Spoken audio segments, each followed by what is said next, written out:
it's Lara with VoxTape Studios, and I am here with the beautiful Billy from Billy and the Kidz, one of our students, and Juliana, a coach here at VoxTape Studios. She is Billy's personal coach. And so today, we're just gonna talk with Billy a little bit, talk about her experience and about her life experience with her band, Billy and the Kidz, and what the future is gonna look like for her. So, shall we do it? Ready? So let's talk about your singing, because you started out in musical theater. Tell us about that experience. I'm not a musical theater singer. I love musicals. That's something people would not expect when they look at me and they see, maybe they would guess it if they saw me perform, because I have like a very theatrical way of like performing, but not like if you heard me sing or just maybe looked at what I wear, you wouldn't think like, oh, she was a musical theater kid. But No, it was not at like all. my entire life. I know every word to every musical there's ever been. I have multiple playlists on my phone that are just show tunes. But yeah, it's a really fun thing, but my voice just never fit it. And I tried so hard in high school to like force it to fit. And because of that, I kind of ended up teaching myself how to sing wrong, which because I was like, well, musical theater girls like belt, like they're all belters. So then I just started like screaming on pitch because I didn't know how to sing at all. So I was like, Same! Yeah. Same, girl! Oh my gosh! Yeah. Been there, done And that. I mean, not saying that never happens now in my rock singing, but then it's on purpose. Yeah. So, Yeah. No, it's all about like finding the balance, right? Obviously, good technique is important to take care of your vocal health in the long term, but there are a couple vocal dollars that you can spend and not completely ruin your voice. I save them for the end of the set every time. That is very last smart, song. because if you do it in the beginning, you might not make it all the way through the set, right? Yeah. You started taking voice lessons with us a little bit more than a year ago. I remember our first lesson together. You were so nervous. And tell me why I sang Bruno Mars. Oh my gosh, that's right, you sang Bruno Mars! What song? Talking to the moon. Yeah, it was so cute, but you barely sang in that first lesson. You were talking so much so that you didn't have to sing. For some reason, I didn't think you were gonna ask me to sing. Like, I don't know what in my head, I thought we were just meeting. But like, I've never like done a voice lesson before, so I don't know why in my head I was like, oh yeah, we're just gonna talk about taking voice lessons. And then you were like, what have you prepared to sing today? And I was like, Yeah, so just so you know, when you take voice lessons, you're actually singing. You do sing. In those lessons. Even in the first one. Even in the first one, because it helps us understand not just you, like your experiences, your goals, but also your voice at the end of the day, because everyone's voice is so different. We need to understand how is your voice different from everyone else, and how can we best help you, right? Right, Juliana's like, yes. So what was your experience with Billy for the first lesson that you guys had together? I was blown away. I think she has like the most cute personality, and then she's like super funny, and then you don't expect like this voice to come out, and then it does, and you're like, whoa, all right, so cool. And it's just amazing to see how you've grown and like in confidence with your voice as well and yourself, and like seeing it reflected in your social media, like when you're performing, like, oh, like it's amazing. It's so cool to see it and hear it as well. I mean, like in the first few sessions, Billy was like terrified of high notes. Yeah. Like, would not touch them. Still am. But now you do them. Now I do. Well, yeah, that's the difference. Terrified and not doing them, but now I'm terrified, but I hit them. Now you hit sometimes. them. Most of the times. Yes, Yes, absolutely. Yeah. It doesn't mean it's easy, but you're doing it, and it's a lot. It's a great first step. Yeah. We've had so many moments recently, I feel like, where we like revisited songs, and then suddenly I could sing them, and I was like, wait, am I improving? What? We're doing our job. Oh my god, it works. What? Yeah.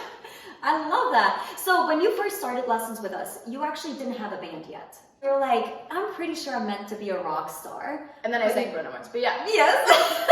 But you didn't have a band yet. No. Do you remember what happened? Like what made you feel ready to start a band? It's actually kind of funny. It's full circle. Yesterday was my 21st birthday, and it was my Happy sister's 21st birthday last year that the band started, because I just like really wanted one. Like I kept telling myself, I was like, I want a rock band, and then I realized that I was friends with a bunch of musicians that were not in bands, and I was like, why don't you just ask them? Most of them were my brother's friends. They're all like several years older than me, so I think that was where I was like, oh, they wouldn't want to be in my silly little band. Yeah. But it was my sister's 21st birthday, and her coworker Bam Bam, my like really long hair, pretty guitar player, he was just sitting with me awkwardly at the table because she was puking in the bathroom. Oh. And then we never met, and I like looked at him and I was like, he's got long hair, he probably plays guitar. No. And so I just asked him, and then he was like, yes. Oh, So yeah, so that's kind of how it started. And then from there, it was just like, well, now I have one person. So getting other people felt like so much easier because I was like, well, if this kid wants to come play music with me, someone else will want to. What made you ready vocally to be like, well, if I have a band, I have to perform with the band? Like, you don't just have a band to not sing with the band. Mm-hmm. So, you know, like, because again, during your first lesson, you would barely sing. Yeah. So what made you feel ready vocally to be like, all right, let's start a band so that we can go ahead and perform? It was when I sang a Joan Jett song finally, and then I was like, wow, that feels so much better than trying to like sing this soft, pretty R&B pop kind of music. Yeah. And I wasn't like good at it yet. Like I was still like, you know, technically wrong, and like I would hurt myself when I practiced sometimes, but just like the feeling. Like I sang it and I was like singing really loud. I was telling you the other day, it's so hard not to have emotion when you sing rock music. Whereas like sometimes I feel like when we work on soft stuff, my problem is like I can lack the emotion. But when you're like belting and like adding grit and all this stuff, like you kind of have to like get into it. So when I did that for the first time, I was like, well, this is right. So like I'll get better, but like I'm starting. Yeah. Yeah, I love that. So you felt like you're not there yet, but you're getting better and better and better. So now is the right time to start putting together a band and learn from those experiences as well, because you're never like truly ready. It's never perfect. It's So never true. perfect. So you just have to kind of like bite the bullet and put yourself out there either way, even though it's not perfect yet, because it's not going to be perfect anyways. And I remember you telling me that actually, because I was like nervous to sing in front of the band for the first time for sure. And you were like, well, you're never, like if you wait until you feel like you're a good enough singer, you're never gonna have a band. And I like vividly remember you telling me that. And I was like, all right, now or never. I mean, we still work on our voices and Every day. criticize ourselves, have self-doubt, like, oh, what am I even doing? Yep. But it's just part of the process, you Yeah. know, and all you can do is find that confidence and just go and do it. Absolutely. If you are at all interested in our free confidence training, so you can also learn how to get up on stage just like Billy and rock out, check out the link in the description below. So Billy, I said you're the lead singer at Billy and the Kidz. Yes. What else do we need to know? We are a glam rock band. So that's kind of like been a dying art in music. It definitely died when Nirvana came about in the 90s, and it was like a thing of the 80s. So kind of our whole angle was like reviving like real, genuine, like rock and roll. And so also reviving that style of singing, which is not really seen anymore, except for I'd maybe argue with Greta Van Fleet. Okay, awesome. And one of your biggest influences too is Joan Jett, right? Yes, I love her. She is like one of the only female rock artists that's famous. Because like if you think about rock artists, like you always think like when you think rock star, you think man. And she's the only one that sticks out that's not a man, because she was like the first ever woman to start an all-girl rock band. So yeah. That is amazing. It's kind of like what Beyonce is doing, but in the rock world, because you know Beyonce's band is all female too. Yeah. And so there you go. You learn something new every day, right? Obviously, you have all the amazing tattoos to go with the whole vibe, and you know this is definitely something that a lot of singers out there underestimate. The whole look that goes with your music. It's not just about your singing, it's not just about your performing, but it's about your whole look. And so if you look at Billy and the Kidz, the whole look, everything comes together so beautifully. Can you talk to us a little bit more about how that came to be, that look, how that developed? Yeah, that kind of goes back to, like, glam rock I wouldn't necessarily say is like one particular genre, because there's a lot of bands that play different like subgenres that fall under glam rock, but what that really means is like theatrical rock. So you dress in the whole part and you do makeup and gender, like you don't pay any mind to gender, like everyone wears makeup, all the boys in my band wear makeup and heels and paint their nails, and you just do like the whole entire look so that you're not just playing music, you're putting on a visual show as well. Yeah. How important is that to you, that visual aspect? I think it's the most important thing. I think it's like given us a lot of our success because we walk into a room and we immediately stand out. And I mean, you've seen so much success on your social media pages too. It's really like, it's slow growth, but it's consistent growth. There's always new people coming in and you get such great feedback on your social media. It truly does stand out. And that is so important because the market is very oversaturated. I think that's a fair thing to say. Yeah. And so you have to somehow stand out, and that can be vocally, visually, musically. In my opinion, the best thing to do is a combination of all of those. Yeah. And I feel like you're achieving that really, really well. So now you're at the end of your tour. Yeah. Tomorrow, yes, tomorrow, you are playing the iconic Viper Room here in Hollywood. Oh my gosh, I'm so proud of you. We're all so proud of you. Thank you. It's amazing to see, like, you just came to us 15 months ago where you were singing R&B. Yeah. And now, look at you, rock chick, just absolutely killing it with your band, Billy and the Kidz, and like playing the Viper. That is amazing. How has that journey been for you? It's been really interesting because I feel like when you work on something that's like your literal like body, like your voice, or like even if you were like working out or whatever, you don't really notice the results until they smack you in the face. So like I've been training for a really long time, and I've known that I've been getting better, but I haven't really like felt it.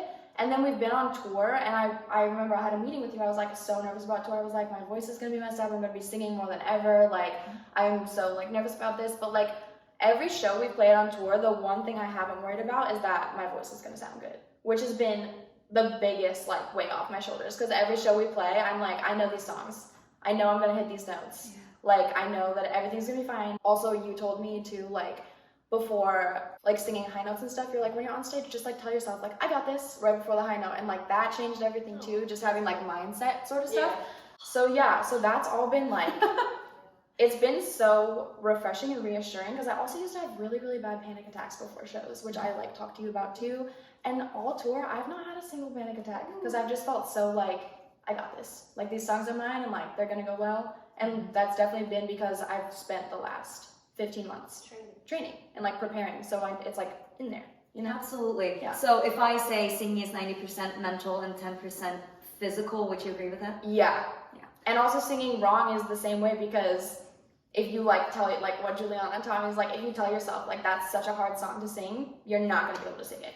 Absolutely, because it builds tension, right? Like if you're afraid of a high note or a whole song or, you know, anything really, your body tenses up. And when you feel that tightness in your throat, you're gonna crack, you're gonna be flat, you're gonna knock it all the way up. Like whatever it is, something's gonna happen because you're so in your head about it. And that's why we train before we go on stage, so that by the time you get on stage, you can trust yourself, you can trust your body that you're gonna do the right thing and actually enjoy yourself. And I think another big transformation for you to get to that point was realizing that R&B wasn't for you. Yeah. And that it's rock, that what you're supposed to do. And that is so important, like finding who you are as an artist. In general, like which songs, like which kind of songs are you singing? Sing the songs in the right key. Yeah. Remember, we worked on that a bit. Yeah. Just so that those songs are working for you and you're not working for the song. That makes a big difference, because then you can truly trust your body, because the song fits your voice like a glove. Yeah. And that's true. And that comes like, you have to like do that journey like by yourself too, because the reason I was singing R&B is because all my friends sang R&B. So they were like, this is the thing, like this is how you're a good singer, is when you can like riff and do all this and like be all soft and pretty. And it's like, that is true. Like I'm not hating on that genre or anything, or anyone that sings R&B at all. It's just like was not for me. Yeah. But so I convinced myself for so long, I'm like, well, you're a bad singer because you can't sing like that.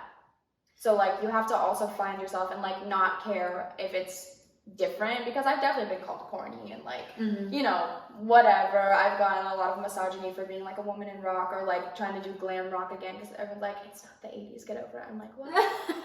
All right. Yeah, but it's so true. I mean, I fell in that same trap. I grew up listening to Christina Aguilera and Beyonce and, you know, those big belters. And I was like, if I want to have a career in music, I need to belt and I need to, you know, riff and do all these crazy things. And it took me more than 10 years to realize that I am an alto.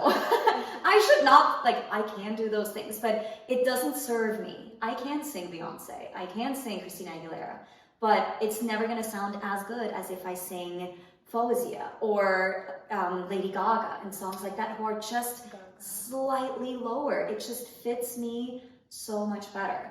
And it makes all the difference. And that's where then the confidence comes from, Yeah. so that you feel like, all right, I am now ready to get up on that stage and actually enjoy what you're doing. Yeah. And not have a panic attack. Because then it's not enjoyable, and then it's also not sustainable either. And at the end of the day, you want to start a career in music for the long run and not for the next year or 2 or 5, rather the next couple decades. True. Right? Yeah. Talking about that, what do you see for yourself, like for the future?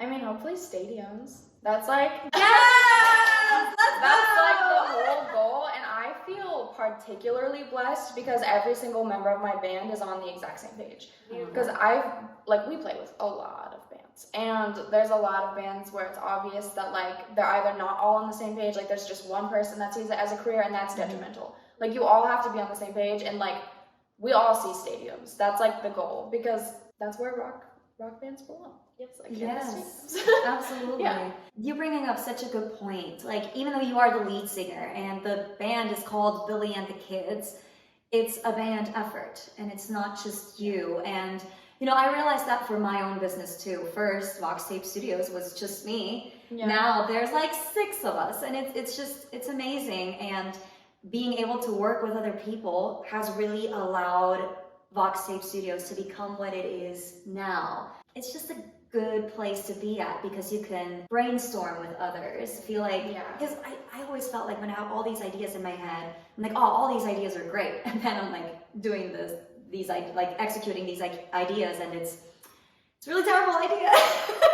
But you don't know that until you try it. And when you have someone to, you know, kind of brainstorm ideas with and try out different things, you save so much time and frustration. And it's just nice to have someone there to talk about your experience, your frustrations, and the success as well. Yeah. Share the success. And so it's definitely a group effort. And I love that for you, that you have band members. There's 5 of you that, you know, are all on the same page. And that is so important. They believe it more than I do. They're hungry. They're hungry. And they're like, I'm the one that has like the breakdowns. I'm like the one that's like, we're never gonna make it. And they're always like, nah, give it like 2 years. And I'm like, okay. But see, that's so nice. Like when you have that self-doubt, they're there to support you. Yeah. That is so important.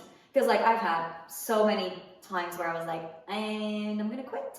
Oh, And then I call one of you guys, like Juliana or one of the other members, and be like, tell me that what we're doing is not a terrible idea. And they're like, Lara, you're fine. I'm like, okay, I'm gonna go back to work now, bye. You know, it's just, it's so great to have a support system.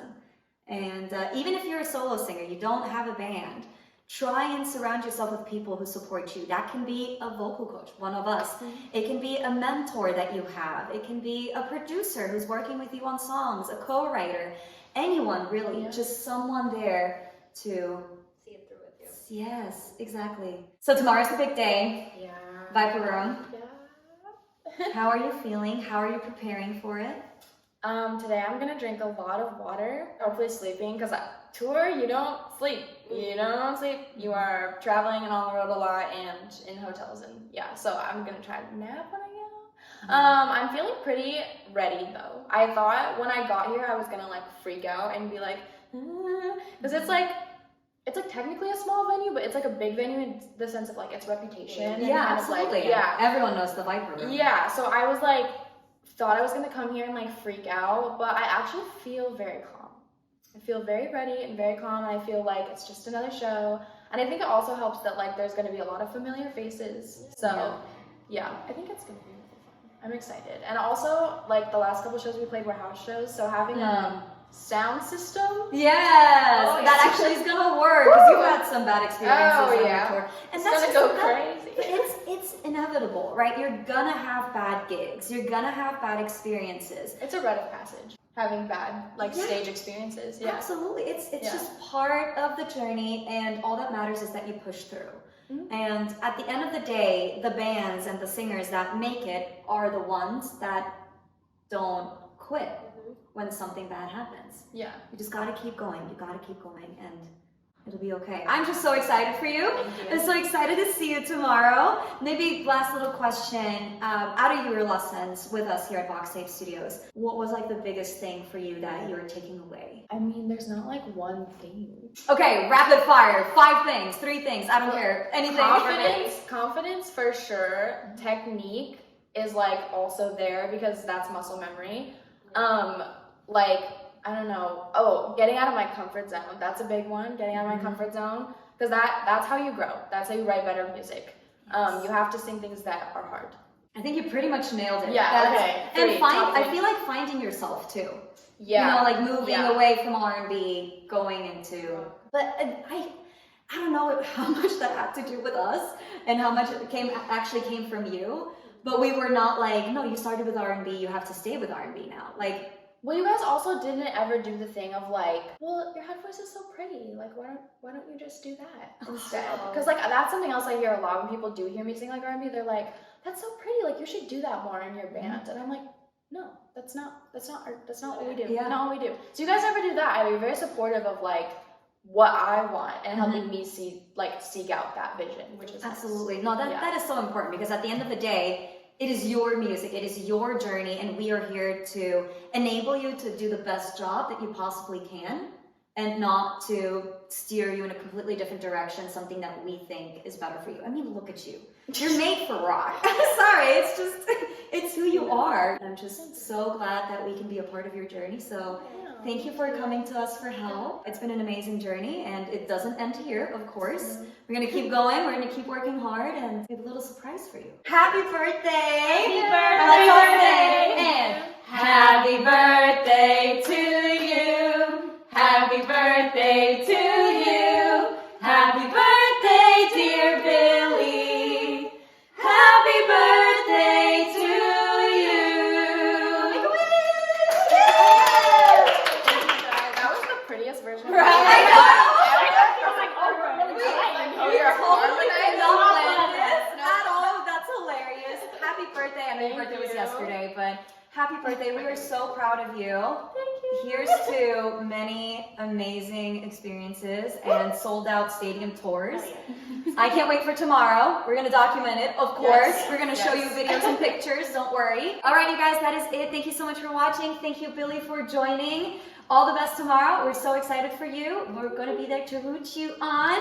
If you are at all interested in our free confidence training, so you can also learn how to get up on stage just like Billy and rock out, check out the link in the description below, and we are looking forward to working with you. We'll see you there. Bye.